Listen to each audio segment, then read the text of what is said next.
Upper East Side at 91st Street between 1st and York, and it's become a welcome center, giving homeless people a temporary place to stay while helping them find long-term shelter and services. Some in the community have concerns about the 92-bed facility, among them the all-girls school diagonally across the street, but the new provider overseeing the project says they will provide security 24/7, and guests will be told not to interact with students. Adults have no business engaging with minors, and the school will have all the numbers, will be part of the meeting. They will also know who we are. Any problem, they call us. Shelter still under construction, but the city hopes to have it open by the end of the year. NYCHA officials in the hot seat at a city council oversight hearing today. They were questioned about the recent arrest of 70 current and former NYCHA employees. The corruption case is being called the largest single-day bribery takedown in Department of Justice history. The defendants are accused of pocketing more than $2 million in bribes in exchange for no-bid contracts on minor construction projects known as micro purchases. NYCHA's CEO says the approval process for those projects will change going forward.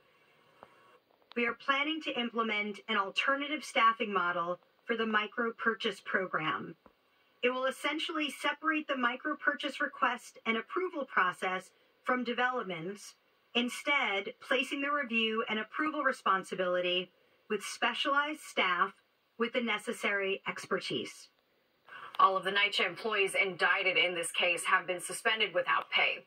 Are popular websites and social media companies giving unlicensed weed shops an unfair leg up? Well, a group representing licensed pot shop owners says the answer is yes. Fox 5's Arthur Chan has more. At the heart of the issue is a simple question. How easy should it be to find someone selling drugs illegally? Should it be as easy as a Google search? While cannabis has been decriminalized in New York State, unlicensed shops seem to brazenly operate throughout the city, and online searches list the illegal businesses as if they were legal.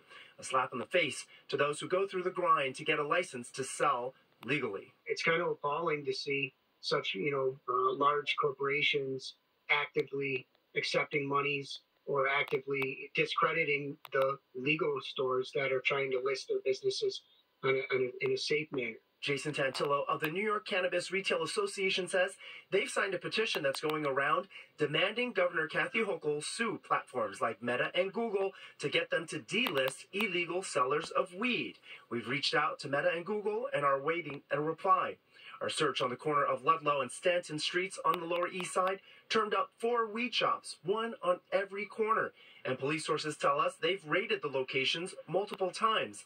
As for their profiles on internet and social media platforms, the New York Cannabis Retail Association says platforms like Meta and Google easily have the technology to weed out the illegal shops from their sites. If I went and walked around my store and I took a picture of a cannabis plant and I just put $15 on my story, right, it gets flagged.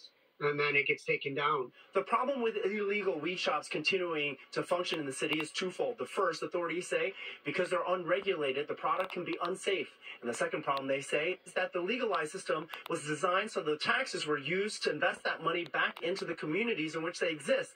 And they say with the illegal operations, they're essentially stealing that money. Those asking for Governor Kathy Hochul to act say the thousands of illegal shops don't need an extra boost online, as they are already draining business away from legal dispensaries. On the Lower East Side, Arthur Chien, Fox 5 News.